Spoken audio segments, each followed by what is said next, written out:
અંકલેશ્વર જીઆઈડીસીમાં આવેલ ગણેશ સ્ક્વેર સ્થિત પિઝા શોપમાં ભરબપોરના સમયે અચાનક આગ ફાટી નીકળતા દોડધામ મચી જવા પામી હતી। અંકલેશ્વર જીઆઈડીસીમાં આવેલા ગણેશ સ્ક્વેરમાં આજે બપોરે આગની ઘટના સામે આવી હતી। ગણેશ સ્ક્વેરમાં આવેલ એક પિઝા પાર્લરમાં અચાનક આગ ફાટી નીકળતા વિસ્તારમાં અફરાતફરીનો માહોલ સર્જાયો હતો। આગ લાગ્યા બાદ ધુમાડાના ગોટે ગોટા દૂર દૂર સુધી નજરે પડતા આસપાસના લોકોના જીવ તાળવે ચોંટી ગયા હતા। ઘટનાની જાણ થતાં જ ડીપીએમસીના 3 ફાયર ટેન્ડરો તાત્કાલિક ઘટનાસ્થળે દોડી આવ્યા હતા અને ભારે જહેમત બાદ આગ ઉપર કાબુ મેળવ્યો હતો।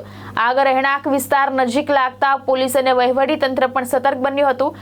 સદનસીબે આ સમગ્ર ઘટનામાં કોઈ જાનહાનિ કે ઈજાના સમાચાર સામે આવ્યા નથી।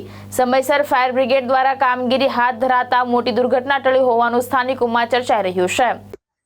આજે અંદાજિત 3:45 વાગે એક ફાયર કોલ આવ્યો હતો કે ગણેશ શોપિંગ સેન્ટર પાસે કંઈક આગ લાગેલી છે 2 થી 3 દુકાનમાં। એટલે તરત જ અમારી ગાડી ઘટનાસ્થળ પર રવાના થઈ અને ઘટનાસ્થળ પર પહોંચ્યા પછી જાણવા મળ્યું કે આગ થોડું વિકરાળ સ્વરૂપ ધારણ કર્યું હતું। એટલે અમે તરત જ બીજી ગાડીઓ પણ ઘટનાસ્થળ પર મોકલી અને આગને ખૂબ જ ઓછા સમયમાં કાબૂમાં કરવાનો કોશિશ કરી હતી। અંદાજિત પોણો કલાક જેટલા સમયમાં અમે આગ પર સંપૂર્ણ કાબુ મેળવી દીધો છે અને હાલ કુલિંગ પ્રોસેસ ચાલુ છે।